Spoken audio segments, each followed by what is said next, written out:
À une époque, il était impossible de passer une soirée télé sans apercevoir le visage jovial de Pascal Bataille. Animateur emblématique de l'émission « Il y a que la vérité qui compte », il incarne pour toute une génération une télévision de proximité, d'écoute et d'émotion franche. Mais aujourd'hui, à 64 ans, Pascal n'est plus cette figure omniprésente du petit écran. Il a troqué les plateaux animés pour une existence plus discrète, plus intime.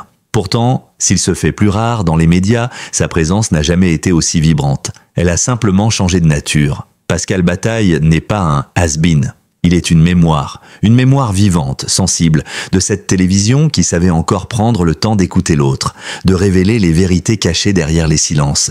Aujourd'hui, il n'a plus besoin d'un micro pour toucher les cœurs. Car derrière le sourire chaleureux qu'on lui connaît, c'est un combat silencieux qu'il mène depuis plusieurs années. Un combat contre une maladie qui n'épargne ni les anonymes ni les célébrités. Le cancer du poumon. En septembre 2020, Pascal surprend tout le monde. Non pas en lançant un nouveau projet télé, mais en révélant avec une pudeur désarmante qu'il lutte contre le cancer. Ce n'est pas une annonce sensationnaliste. Ce n'est pas un buzz marketing. C'est une confidence. Une manière pour lui de dire « Moi aussi je suis vulnérable ». Il ne cherche pas à susciter la pitié. Il tend la main. Et cette sincérité bouleverse. Il parle du diagnostic comme d'un coup de massue, mais aussi comme d'un point de bascule.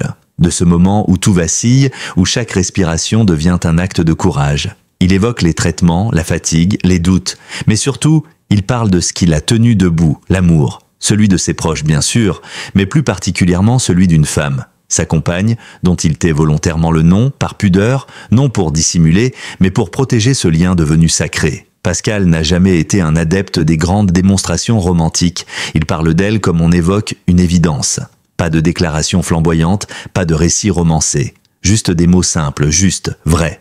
L'amour n'est pas qu'une émotion, c'est un soutien inconditionnel. Une phrase qui dit tout, dans le silence des hôpitaux, dans l'attente des résultats, dans les matins difficiles où le corps refuse d'avancer, elle était là. Un regard, une main, un mot pour ancrer Pascal dans le présent. Ce qui fascine, c'est la manière dont il décrit ce lien. Ce n'est pas un amour de conte de fées, mais une alliance contre la peur, contre la solitude, contre l'abandon de soi. Elle ne se contente pas de l'accompagner physiquement. Elle l'écoute, le fait rire, lui rappelle que la vie continue, malgré tout. Ce quotidien à deux, tissé de petites choses, devient leur rempart. Mais ce n'est pas seulement son couple qui force l'admiration. C'est aussi la manière dont Pascal a choisi de vivre la maladie. Non pas dans la plainte, mais dans l'action. Il a décidé de continuer à aimer, à vivre, à construire, même quand le corps dit non. Il prépare des repas, écrit des petits mots, fabrique des souvenirs. Il sait que l'amour nourri au quotidien devient une force invisible, une armure contre la douleur. Depuis qu'il a rendu publique sa maladie, des milliers de personnes lui ont écrit. Pas pour lui demander des autographes, mais pour lui confier leurs peurs, leurs espoirs, des patients, des proches, des inconnus. Certains ont lancé des campagnes de sensibilisation au cancer du poumon, inspirés par son témoignage. D'autres, tout simplement, se sont sentis moins seuls. Pascal n'a jamais voulu être un symbole, mais il en est devenu un, malgré lui. Et il assume cette place avec une rare humilité. « Je ne me bats pas seulement pour moi », disait-il. « Je me bats pour ceux qui pensent qu'il est trop tard. » Il ne s'agit pas de slogans, mais d'actes, souvent silencieux. Il soutient des associations, répond à des courriers, prend le temps. Il ne fait pas de bruit, mais il fait du bien. Aujourd'hui, Pascal ne cherche plus à séduire l'objectif. Il regarde la vie autrement, avec une lenteur choisie. Il parle de la maladie comme d'un accélérateur de conscience. Elle lui a appris à ralentir, à écouter, à ressentir, à aimer sans réserve. Ce n'est plus l'homme de télévision que l'on suit. C'est un homme tout court. Un homme debout dans la tempête, qui continue d'avancer sans jamais renier sa tendresse. Et si l'on regarde bien, ce que Pascal Bataille nous offre aujourd'hui est bien plus précieux que tous les programmes qu'il a pu animer. Il nous offre un chemin, celui de la vérité. Pas celle qui fait le buzz, celle qui se vit, jour après jour, dans les gestes simples et les mots vrais. Un chemin de résilience, d'amour, de transformation intérieure. À une époque, il était impossible de passer une soirée télé sans apercevoir le visage jovial de Pascal Bataille. Animateur emblématique de l'émission « Il y a que la vérité qui compte », il incarne pour toute une génération une télévision de proximité, d'écoute et d'émotion franche. Mais aujourd'hui, à 64 ans, Pascal n'est plus cette figure omniprésente du petit écran. Il a troqué les plateaux animés pour une existence plus discrète, plus intime. Pourtant, s'il se fait plus rare dans les médias, sa présence n'a jamais été aussi vibrante. Elle a simplement changé de nature. Pascal Bataille n'est pas un has-been. Il est une mémoire vivante, sensible, de cette télévision qui savait encore prendre le temps d'écouter l'autre, de révéler les vérités cachées derrière les silences. Aujourd'hui, il n'a plus besoin d'un micro pour toucher les cœurs. Car derrière le sourire chaleureux qu'on lui connaît, c'est un combat silencieux qu'il mène depuis plusieurs années. Un combat contre une maladie qui n'épargne ni les anonymes, ni les célébrités, le cancer du poumon. En septembre 2020, Pascal surprend tout le monde. Non pas en lançant un nouveau projet télé, mais en révélant avec une pudeur désarmante qu'il lutte contre le cancer. Ce n'est pas une annonce sensationnaliste, ce n'est pas un buzz marketing.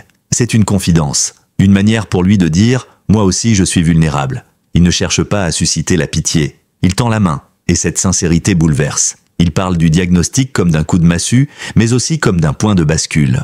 De ce moment où tout vacille, où chaque respiration devient un acte de courage. Il évoque les traitements, la fatigue, les doutes, mais surtout, il parle de ce qui l'a tenu debout, l'amour. Celui de ses proches, bien sûr, mais plus particulièrement celui d'une femme. Sa compagne, dont il tait volontairement le nom, par pudeur, non pour dissimuler, mais pour protéger ce lien devenu sacré. Pascal n'a jamais été un adepte des grandes démonstrations romantiques. Il parle d'elle comme on évoque une évidence. Pas de déclarations flamboyantes, pas de récits romancés. Juste des mots simples, justes, vrais. L'amour n'est pas qu'une émotion, c'est un soutien inconditionnel. Une phrase qui dit tout. Dans le silence des hôpitaux, dans l'attente des résultats, dans les matins difficiles où le corps refuse d'avancer, elle était là. Un regard, une main, un mot pour ancrer Pascal dans le présent. Ce qui fascine, c'est la manière dont il décrit ce lien. Ce n'est pas un amour de conte de fées, mais une alliance contre la peur, contre la solitude, contre l'abandon de soi. Elle ne se contente pas de l'accompagner physiquement. Elle l'écoute, le fait rire, lui rappelle que la vie continue, malgré tout. Ce quotidien à deux, tissé de petites choses, devient leur rempart. Mais ce n'est pas seulement son couple qui force l'admiration. C'est aussi la manière dont Pascal a choisi de vivre la maladie. Non pas dans la plainte, mais dans l'action. Il a décidé de continuer à aimer, à vivre, à construire, même quand le corps dit non. Il prépare des repas, écrit des petits mots, fabrique des souvenirs. Il sait que l'amour nourri au quotidien devient une force invisible, une armure contre la douleur. Depuis qu'il a rendu public sa maladie, des milliers de personnes lui ont écrit. Pas pour lui demander des autographes, mais pour lui confier leurs peurs, leurs espoirs, des patients, des proches, des inconnus. Certains ont lancé des campagnes de sensibilisation au cancer du poumon, inspirées par son témoignage. D'autres, tout simplement, se sont sentis moins seuls. Pascal n'a jamais voulu être un symbole, mais il en est devenu un, malgré lui, et il assume cette place avec une rare humilité. « Je ne me bats pas seulement pour moi, disait-il. Je me bats pour ceux qui pensent dès qu'il est trop tard. » Il ne s'agit pas de slogans, mais d'actes, souvent silencieux. Il soutient des associations, répond à des courriers, prend le temps. Il ne fait pas de bruit, mais il fait du bien. Aujourd'hui, Pascal ne cherche plus à séduire l'objectif. Il regarde la vie autrement, avec une lenteur choisie. Il parle de la maladie comme d'un accélérateur de conscience. Elle lui a appris à ralentir, à écouter, à ressentir, à aimer sans réserve. Ce n'est plus l'homme de télévision que l'on suit. C'est un homme tout court, un homme debout dans la tempête qui continue d'avancer sans jamais renier sa tendresse. Et si l'on regarde bien, ce que Pascal Bataille nous offre aujourd'hui est bien plus précieux que tous les programmes qu'il a pu animer.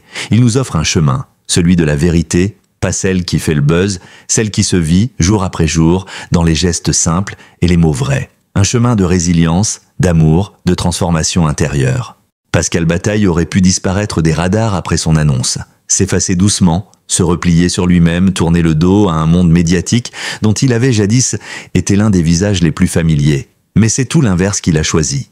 Sans revenir sous les projecteurs, sans orchestrer de comeback sensationnaliste, il a continué à exister, autrement, plus discrètement, mais plus intensément que jamais. Ce qui frappe d'abord, chez lui aujourd'hui, c'est cette sérénité nouvelle, un calme qui n'est pas de façade mais profondément incarné. Il parle lentement, regarde longuement, réfléchit avant de répondre, il a dompté le temps. Là où autrefois tout allait trop vite, les tournages, les directs, les décisions à la seconde, Pascal a appris à ralentir, à savourer, à ressentir. Ce n'est plus la cadence des programmes qui rythme sa vie, mais celle des saisons, du vent dans les arbres, des battements de son cœur. Il s'est accordé ce que le succès lui avait longtemps refusé, le droit de respirer, non pas au sens physiologique, mais au sens spirituel. Respirer comme un acte conscient. Chaque matin, il s'éveille tôt, avant le lever du soleil, il savoure le silence, il lit, parfois médite, parfois ne fait rien, juste être là. Il ne cherche plus à faire quelque chose, il cherche à être. Cette nuance, il la savoure. Avant, j'étais partout,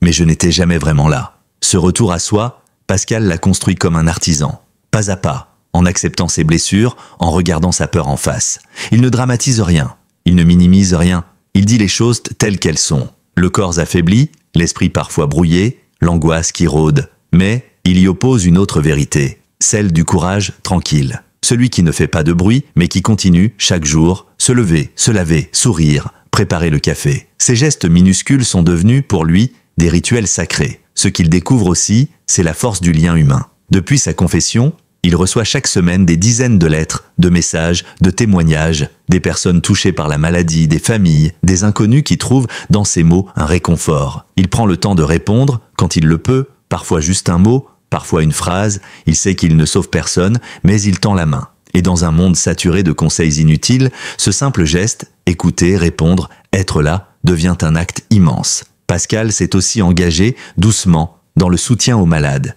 Il rend visite à des hôpitaux, prend part à des groupes de parole, soutient des campagnes de prévention. Pas comme une célébrité, comme un père, un homme parmi les hommes. Il dit souvent « Je ne suis pas médecin, mais je sais ce que c'est que de trembler. Je sais ce que c'est de pleurer seul dans sa chambre, à l'aube, en se demandant si on va tenir encore un jour. C'est cette vérité, nue, désarmée, qui touche autant. » Pascal n'a plus besoin d'exister à travers un rôle. Il n'anime plus une émission, il témoigne. Et ce témoignage, justement, est ce qu'il a de plus précieux à offrir. Une leçon de vie sans prétention, une invitation à vivre pleinement, même dans l'épreuve. Il ne cherche pas à convaincre, il incarne. Dans ses rares apparitions publiques, on remarque d'abord son regard. Il a changé. Il est plus doux, plus profond, plus habité. Ce n'est plus le regard d'un homme pressé, concentré sur sa réplique ou son conducteur d'émission. C'est le regard d'un homme qui a vu la mort de près, mais qui a choisi de vivre. De vivre, non pas dans le fracas, mais dans l'intensité douce du quotidien. Il ne parle plus de carrière, mais de chemin. Il ne cherche plus à plaire à tout prix. Il veut être en accord avec lui-même, il dit non à ce qui l'épuise. Il dit oui à ce qui le nourrit. Il n'est pas devenu ermite, il n'a pas rompu avec le monde, mais il choisit. Chaque engagement, chaque interview, chaque projet est mûrement réfléchi. Il veut que chaque mot ait du sens. Cette quête d'alignement, il la transmet aussi aux jeunes. Invité dans des écoles d'audiovisuel, il pourrait briller par ses anecdotes, ses succès, mais il choisit un autre angle. Il parle de l'après, du vide qui suit la lumière, du silence qui succède aux applaudissements. Et les étudiants, d'abord surpris, finissent souvent bouleversés. Ce jour-là, Pascal ne transmet pas un savoir technique, il transmet une vérité existentielle. On ne construit rien de solide sans être aligné avec son cœur. Son regard sur la célébrité a changé. Il en connaît les pièges, il en a goûté les plaisirs, mais aussi les coups. Trop de rythme, trop d'ego, trop de fuite en avant. Il ne regrette pas son passé, mais il refuse de s'y accrocher. Il préfère l'ancrage au présent. Ce qu'il aime aujourd'hui, ce sont les discussions tard dans la nuit avec un ami. Les repas simples, partagés à deux, les promenades silencieuses, la lecture d'un bon livre, la musique, qu'il écoute désormais comme une respiration. Pascal est devenu un homme de l'essentiel. Et c'est peut-être dans cette transformation que réside sa plus grande victoire. Il n'a pas vaincu la maladie, il l'a apprivoisée. Il ne l'a pas niée, il l'a intégrée. Elle ne le définit pas, mais elle l'a transformé. Et ce qu'il est devenu dépasse de loin ce qu'il a été. Il est un homme debout, pleinement vivant, dans la vérité de chaque jour. Loin des projecteurs et des tapis rouges, la maison de Pascal Bataille est devenue bien plus qu'un lieu de vie. C'est un sanctuaire, un refuge où chaque détail raconte une histoire de résilience, de présence et surtout d'amour. Ici, pas de vitrine de trophées ni de murs recouverts d'archives télévisuelles. On ne célèbre pas le passé médiatique, on célèbre le présent dans ce qu'il a de plus fragile et de plus humain. Cette maison, baignée de lumière et de silence, est comme un miroir de son nouvel état d'âme. Les murs sont ornés non pas de souvenirs de télévision, mais de toiles peintes par des amis, de mots manuscrits, de dessins d'enfants. Tout y respire la simplicité, la chaleur, l'authenticité. Pascal a choisi de ne pas s'accrocher à son ancienne vie. Il ne veut pas vivre dans la nostalgie. Ce qui compte désormais, c'est l'instant, le vrai, celui que l'on peut toucher, ressentir, habiter pleinement. C'est dans ce lieu qu'il a retrouvé une paix intérieure. Une paix faite de petits gestes du quotidien, arroser une plante, écouter le chant des oiseaux, préparer le petit déjeuner pour deux. Rien d'extraordinaire en soi, et pourtant si précieux. Car pour Pascal, chaque matin est un cadeau. Chaque respiration, une victoire. La maladie ne lui a pas volé sa vie. Elle lui a offert un nouveau regard, un ralentissement salutaire, une manière de réapprendre à aimer les choses simples. Son lien avec sa compagne, déjà fort, s'est encore approfondi. Ils vivent ensemble cette vie plus lente, plus consciente. Pas dans l'attente de jours meilleurs, mais dans la plénitude de ce qu'ils ont. Elle est là toujours, parfois silencieuse, parfois rieuse, toujours présente. Il parle d'elle comme de sa victoire intime, son miracle quotidien. Elle n'a pas fui quand tout vacillait. Elle a tenu, elle l'a aidé à se tenir debout, à garder la tête hors de l'eau, même quand tout semblait perdu. Leur relation n'est pas spectaculaire. Elle est incarnée, faite de rituels modestes, mais essentiels. Une tasse de thé en fin de journée, une marche côte à côte au bord d'un sentier, une musique qui les touche tous les deux. Ils n'ont pas besoin de mots pour se comprendre. Leurs silences sont habités. Leurs regards échangent plus qu'un long discours. Ils se soutiennent, se complètent, se révèlent mutuellement. C'est cela, le nouveau bonheur de Pascal Bataille. Une forme de douceur retrouvée. Il ne cherche plus à séduire. Il cherche à aimer profondément, durablement. Il ne fuit pas la souffrance. Il l'accueille. Il la traverse avec ce qu'il a, sans phare. Et dans cette traversée, il a découvert une vérité essentielle. Ce n'est pas la guérison qui sauve, c'est la présence. La présence de ceux qui nous aiment. La nôtre surtout. Être là, pleinement, pour soi, pour les autres. Cette maison est donc bien plus qu'un décor. C'est le théâtre d'une vie réinventée. Une vie où l'on ne cherche plus à accumuler, mais à ressentir. Où l'on n'attend plus le bonheur, mais où on l'habite. Pascal n'a pas changé pour devenir quelqu'un d'autre. Il est devenu plus lui-même. Il s'est délesté du superflu, du clinquant, du bruit. Il a laissé place au silence, à l'essentiel, à la gratitude. Ce changement est aussi visible physiquement. Pascal a perdu du poids. Ses traits se sont affinés. Il semble plus calme, plus apaisé, mais surtout, son regard a gagné en intensité. Il y a cette lumière rare, presque sacrée, que l'on aperçoit chez ceux qui ont frôlé la mort sans jamais renoncer à la vie. Ce mélange de vulnérabilité assumée et de force intérieure. Une lumière qui dit « Je suis encore là, et je sais pourquoi, et ce pourquoi, Pascal l'a trouvé. » Il ne se contente pas de survivre, il veut transmettre. Il sait que ce qu'il a traversé peut aider d'autres, pas en leur donnant des leçons, mais en témoignant. Il ne prétend pas être un modèle, il ne cherche pas à inspirer, mais il vit pleinement, et cette manière d'être est devenue pour beaucoup un phare dans l'obscurité. Son foyer est devenu un havre de tendresse, un espace où l'on ne cherche pas à briller, mais à être vrai. Une vie sobre mais riche, ancrée mais ouverte. Et dans cette modestie, il rayonne. Car Pascal Bataille n'est plus seulement un ancien animateur, il est un homme debout, un homme en paix, un homme libre. Ce que l'on perçoit le plus intensément chez Pascal Bataille aujourd'hui, ce n'est ni la trace de la maladie, ni le souvenir de ses heures de gloire télévisuelle. C'est cette transformation silencieuse, intime, profonde, qu'il incarne avec une humanité bouleversante. Il est devenu, sans jamais l'avoir recherché, un témoin. Pas de ceux que l'on exhibe dans les talk-shows, mais de ceux qui parlent à voix basse et que l'on écoute religieusement. Pascal ne cherche pas la lumière. Il en devient une lumière douce, persistante, faite de sincérité et de profondeur. Il a traversé l'ombre sans fuir, et dans cette traversée, il a appris à accueillir. Accueillir la douleur, le doute, la lenteur, la beauté. Accueillir la vie dans ce qu'elle a de plus brut, de plus fragile, de plus vrai. C'est cette sagesse nouvelle qui frappe quand on l'entend. Il n'a plus besoin de convaincre, plus besoin de séduire. Il partage. Il offre ses mots comme on offre un fruit mûr, avec générosité mais sans obligation. Il parle de Dieu parfois, pas comme d'un dogme, mais comme d'un souffle. Une paix intérieure qu'il ressent désormais dans les silences, dans les lumières du matin, dans la main de sa compagne posée sur la sienne. Il a appris à voir autrement. Là où il y avait autrefois des impératifs, il y a aujourd'hui des possibilités. Là où tout devait aller vite, il prend désormais le temps. Le temps de regarder un arbre bouger dans le vent. Le temps d'écouter le rire d'un enfant. Le temps de répondre à un inconnu qui lui écrit simplement « Merci, vous m'avez aidé ». Et cette lenteur, loin de l'affaiblir, le fortifie. Elle lui redonne son poids d'homme d'être vivant, sensible, présent. Pascal est aujourd'hui plus libre que jamais. Libre de dire non. Libre de ne pas se montrer, libre d'écrire sans publier, libre d'aimer sans filmer, libre surtout d'être pleinement lui-même avec ses failles, ses élans, ses doutes, ses certitudes reconstruites. Cette liberté, il la chérit comme un trésor, elle ne s'est pas offerte facilement. Elle est le fruit d'une lutte, d'un effondrement même.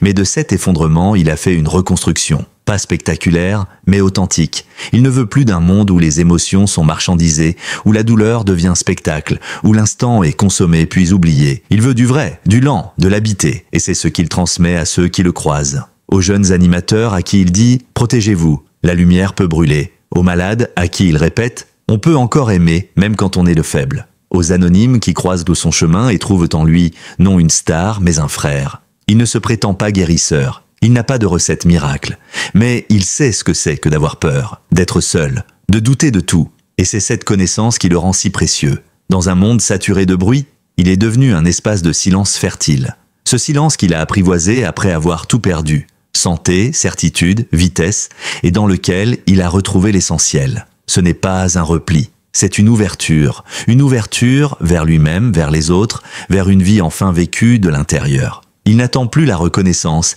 il la remplace par la gratitude. Chaque jour, il remercie d'être là. Chaque jour, il regarde celle qu'il aime en silence et se dit que c'est là, dans cette fidélité discrète, que réside le plus grand miracle. Il aurait pu sombrer, se taire, se refermer. Mais il a choisi de tendre le micro, non plus à un inconnu comme jadis dans « Y a que la vérité qui compte », mais à lui-même. Et ce qu'il a entendu, ce qu'il a découvert, ce qu'il partage aujourd'hui, c'est un enseignement rare, une sagesse de vie qui ne s'apprend pas dans les livres, mais dans l'épreuve traversée avec dignité. Il est resté debout, il est devenu plus doux, plus fort, plus entier. Il a renoncé à l'image pour épouser l'être, il a troqué le costume contre le souffle. Il a abandonné les projecteurs pour habiter pleinement sa lumière intérieure. Et cette lumière, il ne la garde pas pour lui. Il la partage, comme on tend une main, comme on offre une parole, comme on accompagne un ami. Aujourd'hui, Pascal Bataille n'est plus une figure médiatique. Il est un visage de vérité. Un homme debout dans l'amour, dans la lenteur, dans la reconnaissance. Il ne cherche plus à impressionner, il cherche à relier. Et ce lien, tissé jour après jour avec ceux qui l'écoutent, ceux qui l'écrivent, ceux qui l'aiment, est sans doute son œuvre la plus profonde. Car au fond, ce que nous apprend Pascal, c'est ceci. Il n'est jamais trop tard pour renaître. Il n'est jamais trop tard pour choisir la présence, pour aimer pleinement, pour vivre en accord avec soi-même. Il suffit d'un souffle, d'un regard, d'un mot vrai pour que tout change. Et lui, avec ses gestes simples et son témoignage vibrant, nous montre le chemin, en silence. Une vérité, en vie.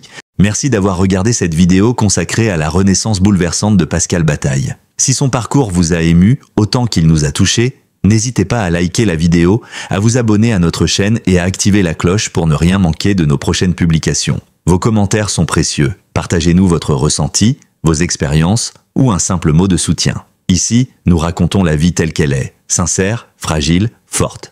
Merci pour votre présence, votre écoute et votre fidélité. Restez connectés, d'autres histoires humaines et inspirantes arrivent très bientôt. À très vite.